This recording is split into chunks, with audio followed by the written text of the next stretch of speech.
राष्ट्र संत भय्यू महाराज suicide case में फैसला। शिष्या पलक, मुख्य सेवादार विनायक और शरद दोषी करार। इंदौर जिला कोर्ट ने सुनाई 6-6 साल की सजा। इंदौर के राष्ट्रीय संत भय्यू महाराज ने 12 जून 2018 को बाईपास स्थित अपने निवास पर खुद की लाइसेंसी पिस्तौल से गोली मारकर आत्महत्या कर ली थी। इस घटना से न सिर्फ भय्यू महाराज के अनुयायी वरन देश भर के लोग सकते में आ गए थे, क्योंकि भय्यू महाराज का धर्म और राजनीति दोनों में प्रभाव था और खास तौर पर मध्य प्रदेश के साथ महाराष्ट्र में उनका खासा दबदबा भी था।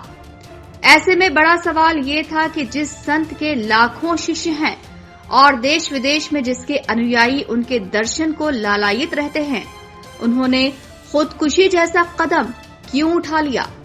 इस मामले में शुरू से ही किसी गहरी साजिश की बू आ रही थी और जब केस दर्ज होने के बाद मामला कोर्ट में चला तो इंदौर की जिला कोर्ट ने 3.5 साल बाद फैसला सुना दिया।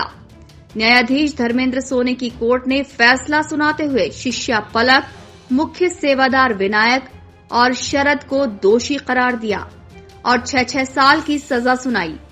इस दौरान 32 गवाह और 150 पेशी हुई। आरोपियों के खिलाफ 120B धारा 306 में केस दर्ज किया गया था। सुप्रीम कोर्ट के निर्देशानुसार फास्ट ट्रैक में पूरे मामले की सुनवाई हुई।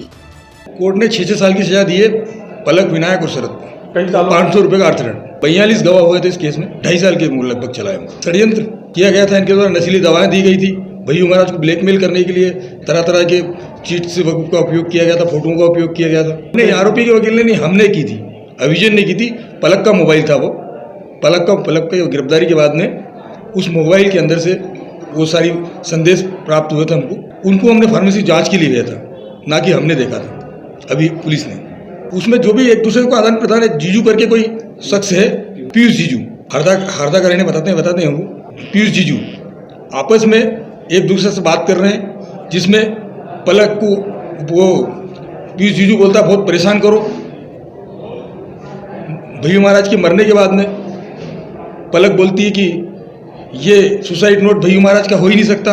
भय्यू महाराज ऊपर लिखते थे दिनांक। आयुषी से शादी होने के बाद में पलक, विनायक और शरद तीनों षड्यंत्र पूर्वक काम करते थे। गोलियां देते थे उनको, नशीली गोलियां देते थे। बिना रेपर की गोलियां देती थी कि आपके सामने रख दी जाए तो काय की गोली दी जा रही है, कोई नहीं बोल सकता था। उसमें सिर्फ ऐसा रहता है, सुबह से शाम, दोपहर, रात, खाना खाने के बाद। नशे के कारण आदमी की स्थिति एक समय तक ऐसी हो जाती है कि वो अपने आत्महत्या के लिए तैयार हो जाता है अपने आप। 6-6 साल की सजा दी, 500 रुपए अर्थदंड। हालांकि बचाव पक्ष ने फैसले का विरोध जताते हुए केस को उच्च न्यायालय में ले जाने की बात कही है। बचाव पक्ष के वकील का कहना है कि कोर्ट ने भय्यू महाराज द्वारा लिखे गए सुसाइड नोट को नजरअंदाज किया है। इसके अलावा सुसाइड के 6 माह बाद ये केस दर्ज कराया गया था। भय्यू महाराज की मृत्यु को लेकर आए सर्वविवादित फैसला था। आप सबकी जानकारी में कि भय्यू महाराज ने आत्महत्या की थी। आत्महत्या के 6 महीने तक किसी भी परिवारजन ने, किसी भी व्यक्ति ने, पत्नी ने, बेटी ने, बहनों ने किसी भी व्यक्ति पर कोई शंका जाहिर नहीं की थी। अचानक से 6 महीने बाद जांच अधिकारी बदला, उसने तुरंत फुरत में FIR की। इन तीनों को गिरफ्तार कर आरोपी बनाया गया। अभियोजन ने यह मामला बनाया था कि पलक, शरद और विनायक भय्यू महाराज को ब्लैकमेल करते थे, उन्हें दवाइयाँ, गोलियाँ देते थे, जिससे उनकी मनस्थिति बिगड़ी और उन्होंने आत्महत्या कर ली। प्रकरण जो बनाया गया था अभियोजन का 384, 306, 120B का मामला बनाया गया था। न्यायालय ने 32 अभियोजन के गवाह, 3 हम लोगों के गवाह, सबका एनालिसिस करने के बाद अभी तीनों आरोपी को दोषी पाया है और उन्हें 6-6 साल का कारावास सुनाया है। शरद, पलक और विनायक 3 आरोपी थे, तीनों को सजा सुनाई गई है।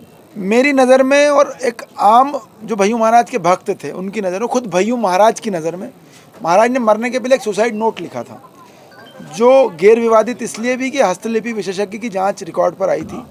उस सुसाइड नोट में उन्होंने लिखा था कि मुझे विनायक पर ट्रस्ट है, मुझे विनायक पर भरोसा है और मैं किसी भी व्यक्ति के दबाव में नहीं हूँ। ये स्पष्ट शब्द उन्होंने अपने मरने के पहले सुसाइड नोट में लिखे थे।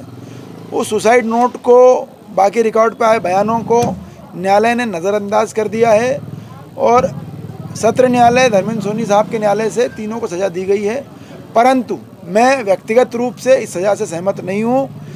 100% हम लोग उच्च न्यायालय अपील करेंगे और ये मामला न्याय की हत्या के समान है मेरे लिए। जब तक हम उच्च न्यायालय से न्याय नहीं लेंगे इस मामले में पीछे नहीं हटेंगे। फिलहाल फैसले पर भय्यू महाराज के परिवारजनों की प्रतिक्रिया सामने नहीं आई है।